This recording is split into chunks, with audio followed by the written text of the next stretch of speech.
Hello students, today we'll solve the model test paper for UR80 PG, that is University of Rajasthan admission test for post graduation, जिसमें हम ABST के model test papers discuss कर रहे हैं. That is, first question is the accounting working rule anticipate no gains but provide all possible losses relates to, ये आपको 4 conventions given है. That is convention of consistency, convention of disclosure, convention of conservatism, convention of materiality.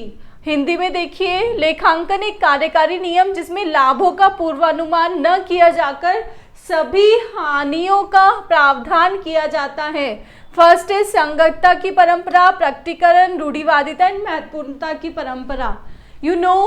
हमारे कुछ convention बनाए गए हैं accounting में, जिनमें से 4 ये है. तो हम इनको स्टेप बाय स्टेप डिस्कस कर लेते हैं. आपके ये इस टाइप से 3 एडिशनल क्वेश्चंस प्रिपेयर हो गए हैं. फाइन. तो फर्स्ट है हमारी convention of consistency. Consistency means some accounting principles are followed by an organization. आपकी जो भी फर्म है, एंटरप्राइज है, कुछ अकाउंटिंग प्रिंसिपल्स फॉलो करती है. किसके लिए? In preparing financial statements. Fine. अगर आप किसी एंटरप्राइज की ईयरली प्रोग्रेस जानना चाहते हैं तो आप क्या करते हैं? प्रीवियस ईयर से उसका कंपैरिजन करते हैं. आपने सेम अकाउंटिंग प्रिंसिपल्स फॉलो किए हैं तो आप उसका कंपैरिजन इजीली कर पाते हैं. तो इसी पर बेस्ड है convention of consistency. That means एक ऑर्गेनाइजेशन को अपने अकाउंटिंग प्रिंसिपल्स सेम फॉलो करने होते हैं. Fine. Next is convention of disclosure. That is all material and relevant facts concerning to financial statement. Financial statement से related जितने भी useful facts है वो आपको बताने होते हैं. ये कन्वेंशन उसको सपोर्ट करती है. नेक्स्ट है convention of conservatism. That means रूढ़िवादिता की परंपरा. अब रूढ़िवादिता की परंपरा यही बोलती है कि आप अपने फ्यूचर लॉसेस के लिए तो क्या कीजिए? प्रोविजन बना के रखिए, बट जो आपके प्रॉफिट्स हैं उनको आप जब रिसीव हो तभी एंट्री कीजिए. तो अब आपने ये देखिए, अपना क्वेश्चन बोल रहा है एंटिसिपेट नो गेन्स. आपको लाभों का कोई भी पूर्वानुमान नहीं करना है, but provides all the possible losses. आप फ्यूचर के लॉसेस के लिए प्रोविजन बना के चलते हैं. तो इस क्वेश्चन का आंसर क्या हो गया? Convention of conservatism. That is रूढ़िवादिता की परंपरा. नेक्स्ट है D, convention of materiality. That is महत्वपूर्णता की परंपरा. अब आप इसके हिंदी मीनिंग से समझेंगे कि जो भी आपके महत्वपूर्ण फैक्ट हैं उन फैक्ट को आप अगर नहीं डिस्क्लोज करेंगे तो जो भी उसके यूजर्स हैं वो उससे इन्फ्लुएंस हो जाएंगे. तो इसलिए आपको मटेरियल चीजें ही बतानी है, जो महत्वपूर्ण चीजें हैं उनको छुपाना नहीं है. हमारे ये चारों कन्वेंशंस डिस्कस हो गई हैं. आपके चारों क्वेश्चन प्रिपेयर हो गए. इससे आप इनके भी अगर क्वेश्चन बन के आते हैं तो आप उसको अटेम्प्ट कर सकते हैं. Second question is the entity concept in accounting assumes that. Hindi में देखिए, लेखांकन में अस्तित्व संबंधी अवधारणा यह मानती है कि एंटिटी कॉन्सेप्ट का क्या मीनिंग है? दैट मीन्स बिजनेस और बिजनेस का ओनर, ये दोनों अलग अलग हैं. यही चीज आप स्टार्टिंग से पढ़ते हुए आ रहे हैं. तो यहाँ पे हमें यही बताना है. हाँ, आपको 4 ऑप्शंस गिवन है. First is the business and the businessman are 2 separate legal entities. Fine. Next है the business and the businessman are 2 separate entities. वो 2 अलग एंटिटीज है. हिंदी में देखिए, व्यवसाय और व्यवसाय दोनों का पृथक वैधानिक अस्तित्व होता है. फर्स्ट ऑप्शन बोल रहे हैं. सेकंड है व्यवसाय और व्यवसाय दोनों का पृथक लेखांकन अस्तित्व होता है. Next is all the business and businessman are 1 united entity. प्रत्येक व्यवसाय और व्यवसाय का एक सामूहिक अस्तित्व होता है. तो ये तो हमारा रॉन्ग है. क्यों? क्योंकि हमने पढ़ा है दोनों अलग कॉन्सेप्ट होते हैं, ये भी नहीं है। फाइन, अब इन दोनों में से आपको देखना है कि कौन सा है। तो आपने हमेशा पढ़ा होगा business and businessman are two separate entities, legal entities का कोई भी डिस्क्रिप्शन नहीं दिया गया है, तो इसका आंसर है आपका बी। थर्ड है the accounting standard 1 deals with, देखिए यहाँ पे भी आपको 4 अकाउंटिंग स्टैंडर्ड्स गिवन है। अगर आप इन 4 को प्रिपेयर कर लेते हैं तो आगे भी कोई दूसरे क्वेश्चन आते हैं तो आप उसको अटेम्प्ट कर सकते हैं। कैश फ्लो स्टेटमेंट, ये है आपका AS3, fine, accounting standard 3। Depreciation accounting, that is AS6। Valuation of inventory, that is AS2। और AS1 क्या है आपका, डिस्क्लोजर ऑफ अकाउंटिंग पॉलिसीज। तो इसका आंसर क्या हो गया आपका D, that is disclosure of accounting policies, लेखांकन नीतियों का प्रकटीकरण। Question number 4 is the accounting standard 9 does not deal with the following aspect of revenue recognition. देखिए AS9 हमें रेवेन्यू के बारे में बताता है, रेवेन्यू आय की पहचान के बारे में बताता है। फाइन, अब इसमें कौन कौन से एस्पेक्ट्स आते हैं, कौन कौन से पहलू आते हैं। सेल ऑफ गुड्स आता है इसमें, रेंडरिंग ऑफ अदर सर्विसेज आता है। आपको क्वेश्चन में पूछा गया है इसमें क्या नहीं आता है। फाइन, तो ये 2 चीजें तो आती ही है, इसके अलावा क्या आता है, other incomes like interest, royalty and dividends. तो इस टाइप की इनकम्स इसमें आती है। तो क्या बचा, गवर्नमेंट ग्रांट बचा, ये आपका नहीं आता है। तो इसका आंसर क्या हो गया, सी। सी इसका आंसर है, सरकारी अनुदान। नेक्स्ट क्वेश्चन है which of the following statement is not correct, सही नहीं है। Regarding issue of debentures of a company, company के डिबेंचर्स, एक कंपनी के ऋण पत्रों के निर्गमन के संबंध में कौन सा कथन सही नहीं है। फर्स्ट हो गया हमारा issue of debentures with an option to convert into share. देखिए आपको ऑप्शन दिया जाता है तो ये तो आपका करेक्ट है, ये इसमें इंक्लूड होता है। नेक्स्ट है issue of debentures carrying voting right, कभी भी डिबेंचर होल्डर्स को वोटिंग राइट नहीं होता है। किसको होता है, इक्विटी शेयर होल्डर्स को होता है। तो इसका आंसर ये होगा। नेक्स्ट है issue of secured debentures, correct है। Creation of debenture redemption reserve for such issue, right. तो ये तीनों चीजें तो इसमें इंक्लूड होती है बट ये नहीं है। तो इसका आंसर हो गया आपका बी, मताधिकार वाले ऋण पत्रों का निर्गमन। Question number 6, sweat equity shares may be issued to, sweat equity अंश जारी किए जा सकते हैं। Look students, what is sweat equity shares.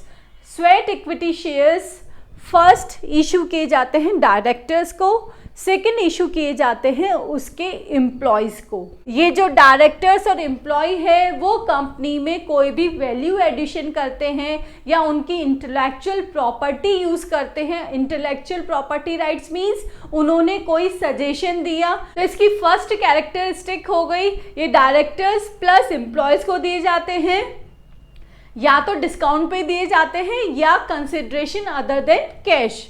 ठीक है, तो अब आपने ये देख लिया कि यहाँ पे क्या आ जाएगा, बोथ ए एंड बी।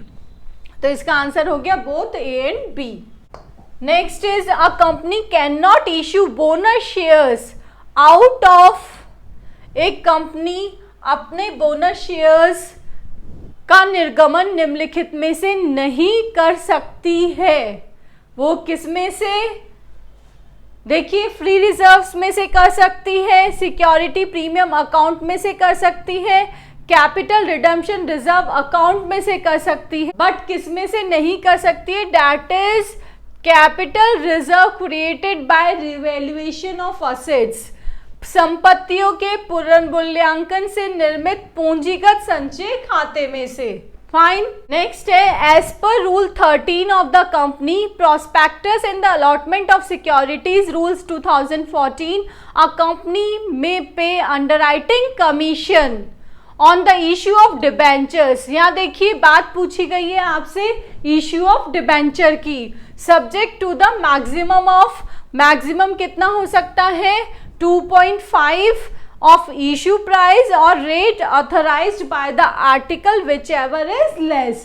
ये इसका आंसर है। इधर देखिए निर्गमन मूल्य का 2.5% या कंपनी के अंतर नियमों द्वारा अधिकृत दर जो भी कम हो। ये तो बात हो गई आपकी डिबेंचर्स की। फाइन। अगर आप इश्यू ऑफ शेयर के बारे में पूछ रहे हैं अंडरराइटिंग कमीशन के लिए, तो आपका आंसर क्या होगा 5% ऑफ इश्यू प्राइस और rate of authorised by the articles which ever is less. निर्गमन मूल्य का 5% या कंपनी के अंतर नियमों द्वारा अधिग्रहित दर जो भी कम हो। तो ये हो गया आपका इश्यू ऑफ शेयर का। फाइन। बट आपसे क्वेश्चन में पूछा गया इश्यू ऑफ डिबेंचर का, तो आप टिक करेंगे option number A. As per Company Act 2013, total managerial remuneration payable by a public company to its directors, including managing directors and manager in respect of financial year, shall not exceed। किससे ज़्यादा नहीं होना चाहिए। Company अधिनियम 2013 के अंतर्गत एक सार्वजनिक कंपनी के निदेशक को, जिसमें प्रबंध निदेशक प्रबंधक शामिल हो, को दे प्रबंधकीय पारिश्रमिक की किसी एक वित्तीय वर्ष में कुल अधिकतम राशि दैट इज 11% से ज़्यादा नहीं होनी चाहिए, 11% of net profit. Question number 10, which of the following statement is not correct regarding issue of bonus share. Bonus अंशों के निर्गमन में कौन सा कथन सही नहीं है। First is issue of bonus is authorised by articles, the bonus share can be issued in lieu of dividend, outstanding party paid up shares are to be made fully paid up of shares, none of the above. तो आपको इन चारों में से एक option देखना है। First आपको बोल रहा है कि बोनस का निर्गमन सीमा नियमों द्वारा अधिकृत हो, तो वो तो अधिकृत होता ही है। ठीक है, आपको ये बोलना है कौन सा कथन सही नहीं है। ये तो सही है। लाभांश के स्थान पर बोनस अंश दिए जा सकते हैं। अब ये बताइए लाभांश के स्थान पर बोनस शेयर्स दिए जा सकते हैं? नहीं। बोनस क्या है? बोनस जब कंपनी आपका वेल परफॉर्म कर रही है तो वो अपने शेयर होल्डर्स को एडिशनल लाभांश देना चाहती है, एडिशनल फायदा देना चाहती है, तो वो क्या करती है, उनको बोनस शेयर इशू करती है। तो ये लाभांश के स्थान पे नहीं होता है। तो क्वेश्चन क्या पूछ रहे हैं हमसे, which of the following statement is not correct. तो आंसर हो गया ये। ठीक है, सी ऑप्शन डिस्कस करते हैं। बकाया अंशतः प्रदत्त अंशों को पूर्ण प्रदत्त अंशों में परिवर्तित किया जा सकता है। हाँ, ये भी करती है। कंपनी आपसे कम मनी मांगी गई है और उसको आपको फुल्ली पेड अप कर भी सकती है, that is your bonus. Fine. तो इसका आंसर हो गया the bonus shares can be issued in lieu of dividend. Next question है, given the followings, net profit for the last 3 years was 1,10,000, 98,000 and 1,22,000। Average capital employed आपको given है 6,25,000 की। Normal rate of return है 12%। Assuming that the company will be able to maintain the super profits, calculate the value of goodwill on the basis of 3 years of purchase of super profit method. अब आपको इसमें super profit method use करना है। तो super profit method का क्या formula होता है, that is super profit equals to average profit minus normal profit. Fine. अब आप एवरेज प्रॉफिट निकालेंगे कैसे, ये 3 साल आपको गिवन है, इन तीनों का एवरेज करेंगे, इन सबको ऐड कर दीजिए तीनों को, ठीक है, फिर डिवाइडेड बाय 3 कर दिया, 1,10,000, ये हो गया आपका एवरेज प्रॉफिट। फाइन।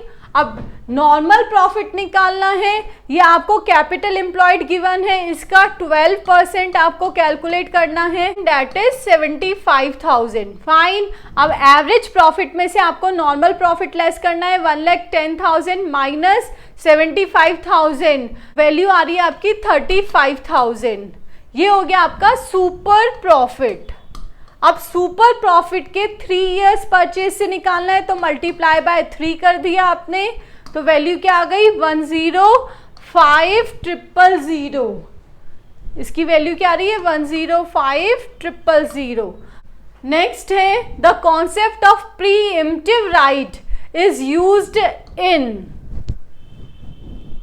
हक शफा का अधिकार किसमें प्रयोग किया जाता है? देखिए, ये आपका प्रीएम्प्टिव राइट है जो कि आपको प्रेजेंट शेयर होल्डर्स को देना होता है। जब भी आप नया सब्सक्रिप्शन लाते हैं, नया इशू लाते हैं, तो आप अपने प्रेजेंट शेयर होल्डर्स को एक राइट देते हैं कि वो पहले उन शेयर्स को खरीदे। That is your pre-emptive right. तो ये क्या हो गया? Issue of right shares. Fine. तो ये आंसर क्या हो गया इसका? Issue of right. Issue of bonus share क्या होता है? इशू ऑफ बोनस शेयर होता है, इसमें आप फ्री इशू करते हैं शेयर को एग्जिस्टिंग शेयर होल्डर्स को, that is issue of bonus share. Next है इनिशियल पब्लिक ऑफर। जब एक नई कंपनी, नई प्राइवेट कॉरपोरेशन जो भी है, वो पब्लिक में अपना फर्स्ट टाइम आईपीओ लाती है, initial public offer, that means नए शेयर्स इशू करती है, तो उसको क्या बोलते हैं आप? Initial public offer, IPO. Fine. तो इसका आंसर क्या हो गया? प्रीएम्प्टिव राइट का issue of right shares. Next है in which system purchase the purchaser gets immediate possession of ownership of goods. देखिए, आपने 2 सिस्टम पढ़े हैं। फर्स्ट पढ़ा है आपने हायर परचेज सिस्टम, सेकंड पढ़ा है इंस्टॉलमेंट पेमेंट सिस्टम। तो इसका आंसर क्या होगा आपका? B, instalment payment system. देखिए, इमीडिएट पोजीशन तो इन दोनों में मिलता है, बट जो ओनरशिप है इमीडिएट किस में मिलती है? इंस्टॉलमेंट परचेज सिस्टम में। फाइन। और हायर परचेज सिस्टम किराया क्रय पद्धति, दैट मीन्स जो भी असेट आपने परचेज की है उसको आप अभी किराए पे ही यूज कर रहे हैं। आप जब उसकी फाइनल इंस्टॉलमेंट पे करेंगे तब वो आपकी हो जाएगी। तो इसका आंसर क्या हो गया? जिसमें आपको इमीडिएट ओनरशिप मिल जाती है, that is instalment payment system. Again देखिए, अकाउंटिंग स्टैंडर्ड के क्वेश्चन आ गए, तो आपको अकाउंटिंग स्टैंडर्ड के क्वेश्चंस को अच्छे से प्रिपेयर करना है। Which accounting standard is applicable in the valuation of inventory? ऊपर देखिए, हमने वैल्यूएशन ऑफ इन्वेंट्री का डिस्कस किया था, तो अगर आपने वहाँ डिस्कस किया तो आपको कुछ अकाउंटिंग स्टैंडर्ड्स टिप्स पे लर्न हो जाएंगे। तो वो था हमारा AS2 valuation of inventory. AS3 है आपका कैश फ्लो स्टेटमेंट से, ये है डेप्रिसिएशन अकाउंटिंग से, और ये है आपका अकाउंटिंग फॉर कंस्ट्रक्शन कॉन्ट्रैक्ट से रिलेटेड। फाइन। नेक्स्ट है the objective of average clause in a fire insurance policy. एक अग्नि बीमा पॉलिसी में औसत वाक्य का मूल उद्देश्य क्या है? To encourage full insurance, to discourage under insurance, और both A and B above. Fire insurance policy में एवरेज क्लॉज यही बोलता है कि ना तो आप फुल इंश्योरेंस करवाइए, ना ही आप कम करवाइए। फाइन। तो इसका आंसर हो गया both A and B above. Next है question number 16। The mean of 50 students was found to be 35. Later on it was discovered that the marks of a student was misread as 45 instead of 55. The correct mean is, ये correct incorrect mean वाला question है जिसमें आपने digits को गलत read कर लिया है, जिससे कि आपका मीन भी गलत आ गया है, समांतर माध्य भी गलत आ गया है। अब आपको क्या करना है? सही अर्थमेटिक मीन फाइंड आउट करना है। फाइन, तो इन्फॉर्मेशन क्या गिवन है, कितने स्टूडेंट्स हैं 50। तो फॉर्मूला है अपना X bar equals to sigma x upon N. X bar है 35 जो कि क्वेश्चन में गिवन है, एन है 50। फाइन, सिग्मा एक्स वो आपको गिवन नहीं है। अब आपको क्या बोला गया है कि आपने 55 की जगह क्या रीड कर लिया है, 45 रीड कर लिया है। दैट मीन्स एक्स बार में हमारे 45 ऐड है। फाइन, तो अब क्या करते हैं, इसमें से हम वो 45 लेस कर देते हैं, सिग्मा एक्स माइनस 45। ठीक है, तो ये क्या आ गया आपका ए, यह है आपकी रिमेनिंग वैल्यूज। ठीक है, 45 के अलावा जितनी वैल्यूज थी वो। अब आप क्या करेंगे, इस रिमेनिंग वैल्यू में 55 ऐड कर देंगे, तो आपकी समेशन x जो आपका टोटल ऑफ x है वो सही हो जाएगा। फाइन, अब हम फाइंड आउट क्या कर रहे हैं, वैल्यू ऑफ a। अगर आपको a की वैल्यू पता लग गई तो अब आप उसमें 55 ऐड करके डिवाइडेड बाय 50 करके सही अर्थमेटिक मीन फाइंड आउट कर लेंगे। 35 equals to sigma x, sigma x की जगह क्या आ जाएगा, a प्लस 45 डिवाइडेड बाय 50। इसको क्रॉस मल्टीप्लाई किया, 1750 इक्वल्स टू a प्लस 45। तो a की वैल्यू क्या आ रही है आपकी, 1750 minus 45 that is a equals to 1705। ये a की वैल्यू आ गई है। डैट मीन्स रिमेनिंग वैल्यूज किसके अलावा, 55 के अलावा। तो अब आप क्या करेंगे, 1705 a प्लस 55 करना होगा आपको सिग्मा x के लिए प्लस 55, तो वैल्यू आ गई 1760। ठीक है, डैट इज सिग्मा एक्स। ना फॉर्मूले में सब चीज़ें लिख देते हैं, x bar equals to sigma x upon n. Sigma x है आपका 1760 डिवाइडेड बाय 50 है आपका एन, तो वैल्यू क्या आ रही है आपकी 35.2। That is your x bar, correct x bar. Square root of mean square of deviation taken from arithmetic mean is known as. समांतर माध्य के लिए गए विचलनों के वर्ग का माध्य का वर्गमूल कहलाएगा quartile deviation, mean deviation, standard deviation और हार्मोनिक मीन। देखिए root of mean square of deviation क्या होता है आपका, स्टैंडर्ड डिविएशन, प्रमाप विचलन। नेक्स्ट क्वेश्चन है, if regression coefficient BYX equals to minus 0.45, BXY है minus 0.80, the correlation coefficient will be. तो देखिए इसका फॉर्मूला क्या होता है, R equals to under root BXY multiply by BYX। ठीक है, ये फॉर्मूला है इसका। तो आप क्या कर देंगे, square root minus 0.80 multiply by minus 0.45, इन दोनों को मल्टीप्लाई करेंगे, माइनस माइनस क्या हो जाएगा प्लस, वैल्यू आ रही है आपकी 0.36। फाइन, इसका अंडर रूट लेंगे, आपका आंसर क्या हो जाएगा 0.6। क्लियर। नेक्स्ट है, if the correlation coefficient is 0.6 and the coefficient of non-determination will be, coefficient of determination होता है आपका that is R square. R आपको गिवन है, फाइन 0.6 का आपने स्क्वायर कर दिया that is 0.36, ये आ गया आपका R स्क्वायर। अब आपको फाइंड आउट करना है कोएफिशिएंट ऑफ नॉन डिटर्मिनेशन, तो इसका क्या है formula, coefficient of non determination that is 1 minus R square. तो 1 माइनस आर स्क्वायर है 0.36, तो वैल्यू क्या आ गई आपकी 0.64, 0.64।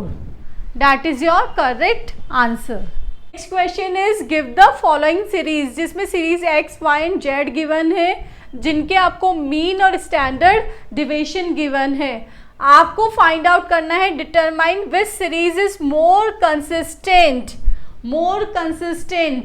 दैट इज कौन सी श्रेणी अधिक संगत है। उसके लिए आपको कैलकुलेट करना होता है coefficient of variation. Find coefficient of variation का क्या फॉर्मूला है, CV equals to standard deviation divided by x bar into 100। Fine, तो इससे आप इनके सबके CV कैलकुलेट कर लेंगे। फर्स्ट का कैसे होगा, 11.32 divided by 61 multiply by 100। Series x का आ रहा है 18.357, इधर 13.25, 13.022। तो जिसका भी कोएफिशिएंट ऑफ वेरिएंस कम होता है, ठीक है, वही श्रेणी अधिक संगत होती है, कंसिस्टेंट होती है। तो सबसे कम आपका Z सीरीज का है, तो आंसर क्या हो गया, सीरीज Z।